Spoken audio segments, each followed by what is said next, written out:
My top three stories out of Batshit Bonkers Britain today. The fraud report, the annual fraud report is out, and it's out very strategically. It's been hidden from you for good reason.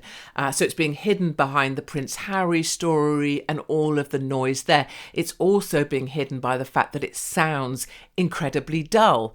The headline that the fraud report wants you to look at is that 1.3 billion, they say this is the big number, 1.3 billion in fraud online. But that's not the truth of it.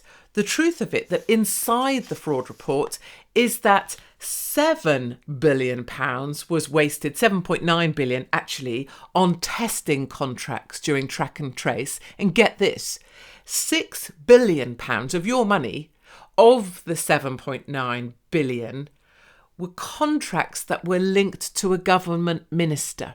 So when a government minister took a contract and put VIP on it, it was labelled VIP, went down the VIP lane, and hence 6 billion effectively was siphoned off in contracts that were directly linked to a government minister. Do you see why they don't want you to be seeing this?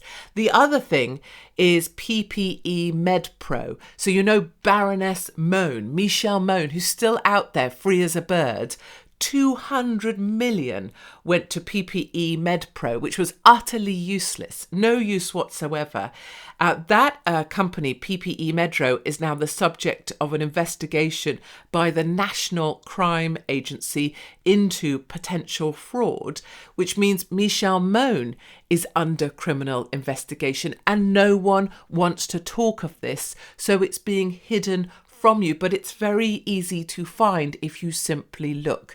Second up, lovely Rowan Atkinson, Mr. Bean, came out with some home truths, saying he feels like he's been lied to about electric cars, that it's all about the environment based on what comes out the exhaust.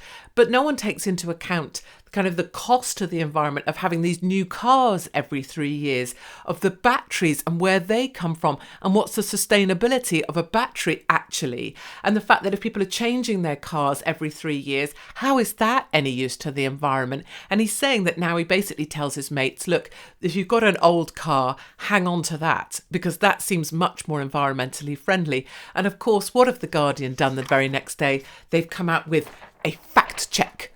And it isn't really a fact check.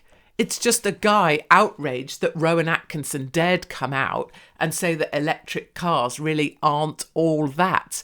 And of course, many of us have known for a very long time that the last thing you want to do on God's green earth, if you want to keep any kind of freedom or autonomy, is get an electric vehicle. So thank God for Mr. Bean. And then finally, we've got wildfires burning in New York City. The sky has turned black. Black Lives Matter are probably celebrating that little fact. But the sky has turned black and everyone's fearful of being told to stay inside with a mask. Well, people love this because they think it's about climate. And look at the climate. Look at these fires. And this is what's happening. And Armageddon's coming. Well, no.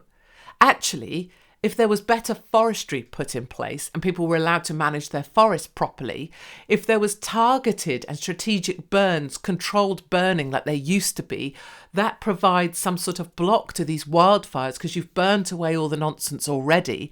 And if there was more funding for forest and looking after forests and agriculture in the way that we used to, these fires wouldn't happen.